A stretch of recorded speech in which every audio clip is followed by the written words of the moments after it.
Halo, kenalkan, nama saya Muhammad dari channel Atur Uang. Kali ini kita akan membahas tentang tweet dari Pak Sandiaga Uno selaku Menparekraf, Menteri Pariwisata dan Ekonomi Kreatif.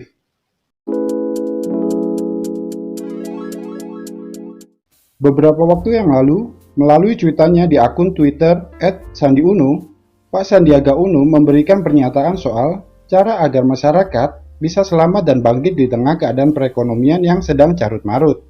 Caranya adalah dengan pintar-pintar mengelola keuangan. Berikut cuitannya.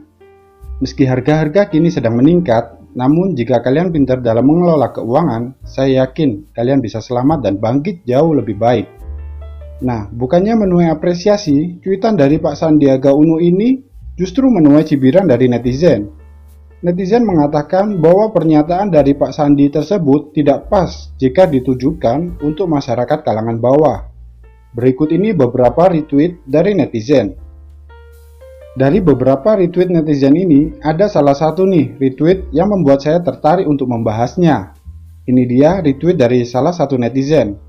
Pak, izin bertanya, kalau pintar mengelola keuangan, tapi tidak ada uang yang dikelola, apa yang harus dilakukan? Nah, buat teman-teman yang berpikir sama dengan salah satu netizen ini, yang mempertanyakan bagaimana mengelola uang kalau tidak ada uangnya, beberapa 3 langkah ini mungkin bisa jadi jawaban atas pertanyaan tersebut. Sebelum melakukan pengelolaan uang seperti kata Pak Sandiaga Uno tadi, apabila teman-teman belum memiliki uang sama sekali, mungkin karena teman-teman baru lulus kuliah atau habis di PHK oleh perusahaan tempat teman-teman bekerja, langkah pertama yang bisa teman-teman lakukan adalah memperbaiki diri, mengembangkan diri, meningkatkan soft skill dan juga hard skill teman-teman. Dengan cara apa? Teman-teman bisa mulai mengembangkan diri dengan cara banyak membaca buku. Apabila teman-teman nggak punya uang sama sekali untuk membeli buku, teman-teman bisa pergi ke perpustakaan umum untuk mencari ilmu baru di sana. Apabila sekarang posisi teman-teman berada jauh dari perpustakaan kota, teman-teman bisa belajar dan cari informasi melalui YouTube. Di YouTube banyak sekali konten kreator yang berbagi ilmu yang bermanfaat. Atau bisa juga nih teman-teman baca artikel-artikel atau download ebook di Google. Teman-teman bisa mencari yang sesuai minat dan bakat teman-teman. Dengan meningkatkan kualitas diri, teman-teman menjadi pantas untuk mendapatkan income yang besar. Pelajari banyak hal-hal baru, pilih yang teman-teman minati atau punya bakat di sana, upgrade sampai jadi ahli di bidang tersebut. Jangan manja atau malas, harus mau bekerja keras untuk berkembang dan menjadi orang yang lebih baik dari hari kemarin. Setelah teman-teman sudah lakukan itu semua, langkah kedua yang bisa teman-teman lakukan yaitu memiliki massive income dan investasikan sebagian besarnya. Ada 3 jenis penghasilan yang bisa teman-teman dapatkan. Yang pertama, penghasilan aktif. Teman-teman bisa menukar waktu, tenaga, skill, perasaan dengan uang. Intinya, teman-teman harus kerja keras untuk mendapatkan uang. Terus berjuang untuk mendapatkan penghasilan agar semakin besar. Sebagai contoh, misal teman-teman dapat pekerjaan dengan gaji bulanan. Jangan hanya mengandalkan gaji bulanan, coba mencari pekerjaan sampingan biar pemasukan teman-teman semakin besar. Yang kedua, penghasilan investasi. Teman-teman bisa menyisihkan sebagian uang kecil agar tumbuh menjadi uang besar. Sebagai contoh, setelah teman-teman mempunyai penghasilan, selalu sisihkan 20-30% untuk investasi. Misalnya, penghasilan yang berhasil teman-teman kumpulkan selama 1 bulan sebesar 1 juta. Sisihkan 200-300 ribu tiap bulannya.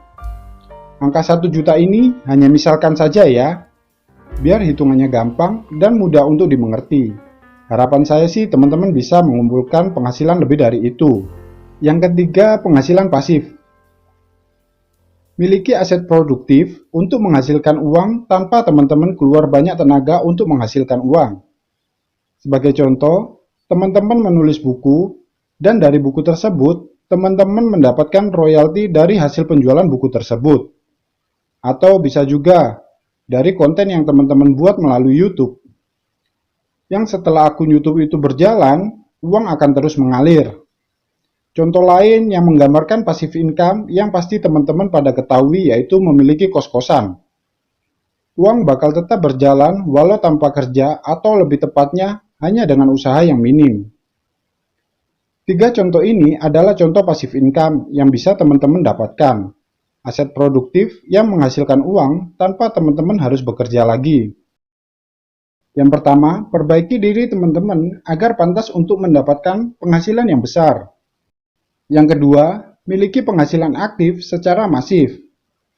Langkah ketiga, investasikan sebagian kecil uang agar menjadi semakin besar. Langkah keempat, dapatkan passive income dengan mempunyai aset produktif. Di akhir, pastikan teman-teman memiliki lebih dari satu penghasilan. Dan tentunya teman-teman juga harus tetap hidup sederhana ya. Setelah pendapatan sudah jauh lebih besar daripada pengeluaran, barulah relate dengan pernyataan dari Pak Sandiaga Uno tentang mengelola keuangan di masa sulit. Semoga video dari channel Atur Uang ini bisa bermanfaat bagi teman-teman. Terima kasih sudah menonton. Jangan lupa untuk like, komen, dan subscribe. Kita bisa diskusi di kolom komentar. Saya tunggu ya.